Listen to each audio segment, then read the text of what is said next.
Welcome to episode 19. We're almost at 20 of Just Some Points. Anxious to hear what Melissa and Maggie brought to the table this week. Who wants to start first? Maggie, why don't you get started today? Okay. I'm going to talk about the increase in video impressions in Q2.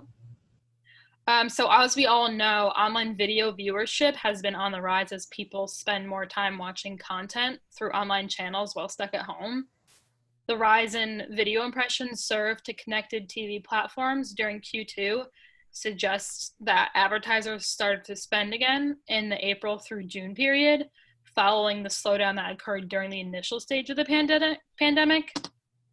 I actually have a few good stats that go along with this.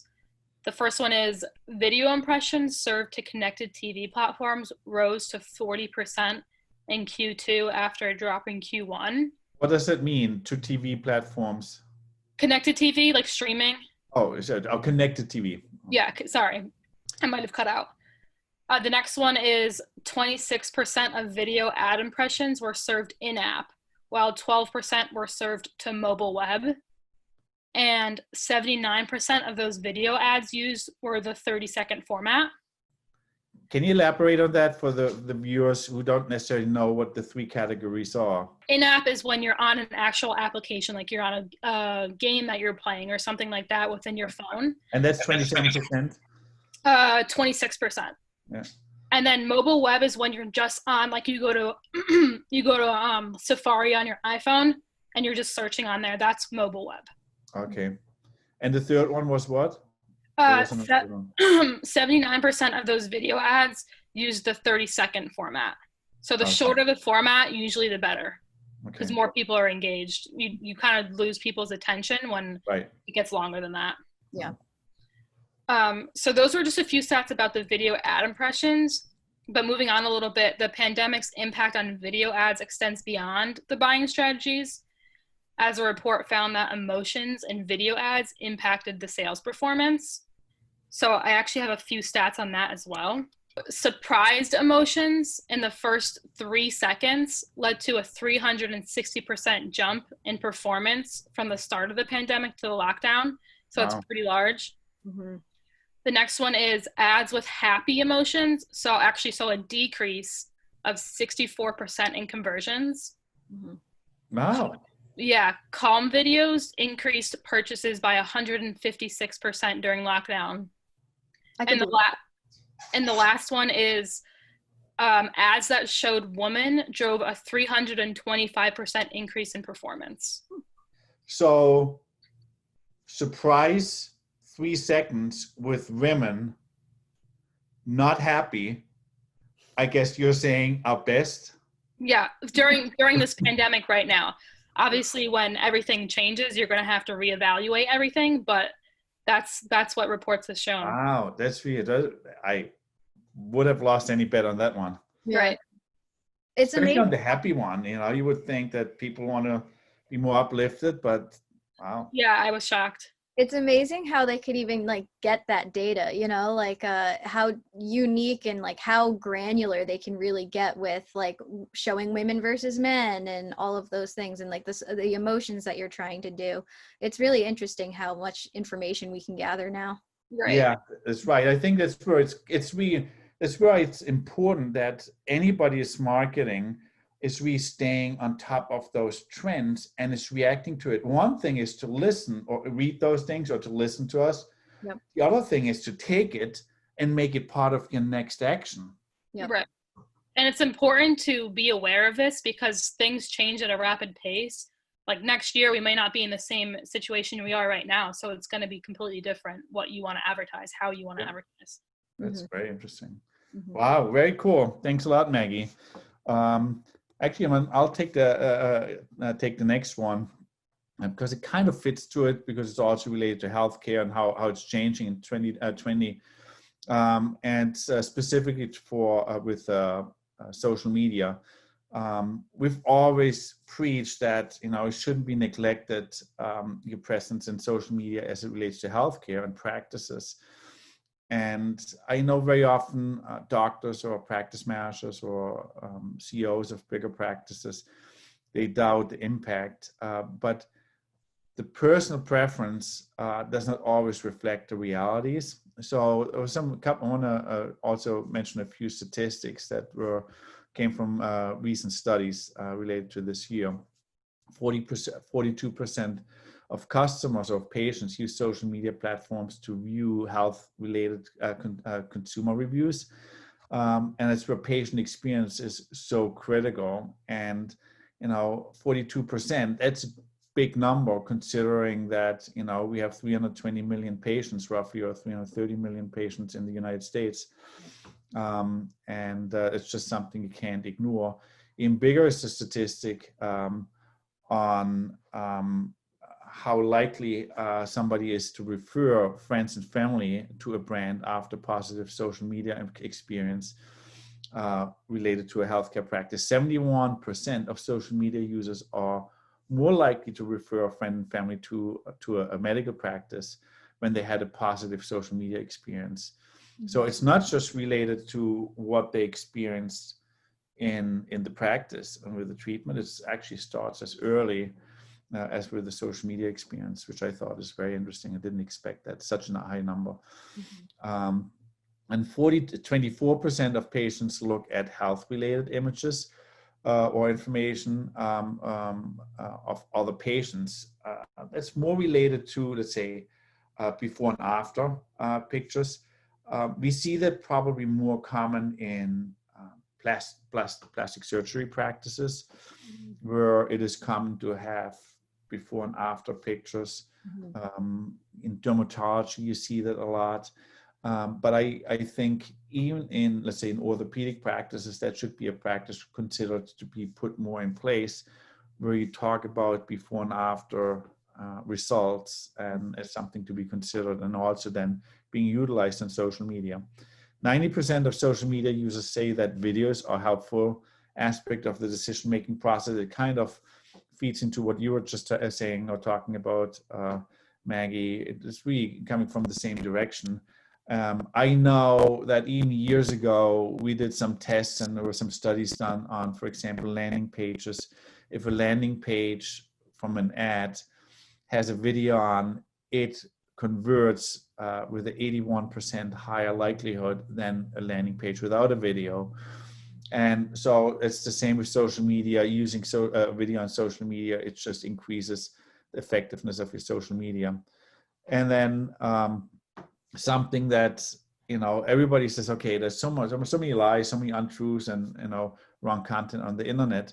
Despite that, especially millennials trust social media influencers for recommendations and advice no matter what. Mm-hmm. And that's something, while, as a practitioner and as a practice, we are so focused on facts and reality, and, want to get the word out in the right way, and it's evidence and fact-based. The reality is people still react, still don't have the same, approach to things. And if an influencer is talking highly about you, and an influencer could be another practice, another doctor, another expert, or a patient actually, then it just has a really high impact. So with 70%, I was surprised about that high. All of those stats were specifically focused on healthcare. So it's not across industries, that there was really, all of them were healthcare specific. Yeah, we always knew that the customer journey really started online, but we always kind of saw it as your first impression that you need to make was on your website. But now you make a really good point that a lot of people get to the website from the social media channels. So it's about creating like that seamless brand and that seamless sense of communication. Yeah, and it's actually related to that is a person with a negative patient experience or customer experience is in average communicating it to the outside world, and today that means very often social media, 20 times more than a satisfied patient or customer. Right. So if you're a satisfied customer, most of us usually don't even feel compelled to say something. We just take it for granted or are happy about it and move on with life, versus somebody who is not happy, they really want to communicate and get the word out. And so that's why it's so much more important. So, mm-hmm. So, and actually on your notes, so the customer journey you mentioned, it starts before the consumer actually even gets in touch with you. So you don't even know as a company, as a practice, what has led up before a patient comes to you. So there is a social media online component. Then the patient goes through the whole normal process of, that the patient goes through. And then after the patient is done, the online component starts again. Yep. So it's a full circle, because that's when they now go out again and recommend to family and friends, or leave reviews that are favorable or not favorable. And by the way, on that note, I always recommend to practices, ask for reviews. If you ask a patient for a review, they're more likely to actually leave a review than not. Right, and neglecting anything online, whether that be your Google My Business listing or social media, is really in the end just going to hurt you. Yeah, that's a very good point. So, okay, Melissa, what do you have? My topic today is actually about Amazon's new augmented reality shopping feature for their furniture. It's called Room Decorator, and you can actually look through the Amazon catalog, and on the top half of your screen, you can have a snapshot of your room, and the bottom half is the catalog where you can scroll through bookcases, chairs, furniture of any kind, and you can actually see the furniture in place.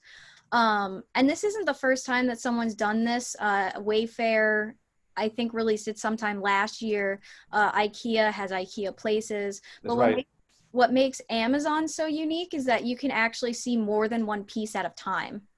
So you can actually, when you're scrolling through the catalog, you can find the chair that you like, but you like this bookcase that goes with it. You can actually place both of those in this augmented reality environment at the same time. And then if you like it, you just do, the typical one-click purchase from Amazon. So they're really trying to use augmented reality as part of their seamless one-click buying environment that they've always been trying to build, which I found really fascinating. Yeah, that's pretty cool. A couple of thoughts on that.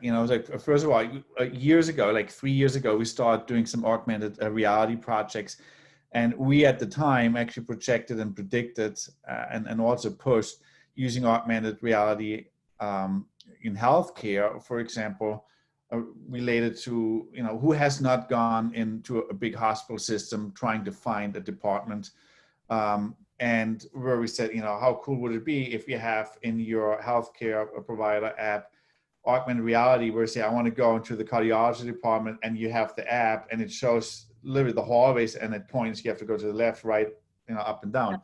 So them doing this, I think, is I'm anxious to see how this will be used, because I think it could be a real game changer. Yeah. How people consume. For me, as a carrier of glasses, I bought most of my glasses in the last few years actually online, and there are a few companies out there. They have increasingly better way to fit the glasses on your face, which is also partially augmented.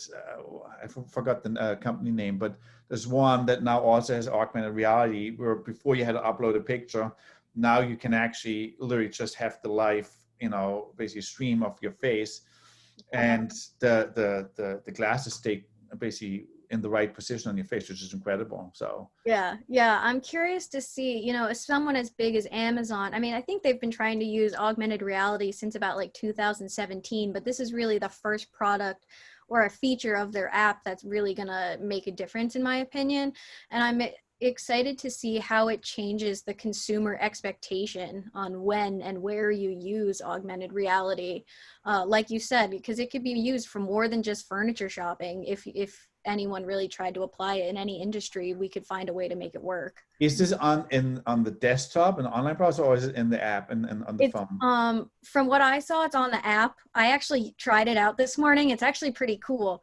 You just search for, like, you go to like their home on your app, you just open it up, you go to like the home department, like the home and kitchen department, and say you wanted to start looking at chairs, and you start looking at chairs, and then it has like the similar products or like products that match, and you open up your camera and you can take a look at all of the recommended products that match all within your environment.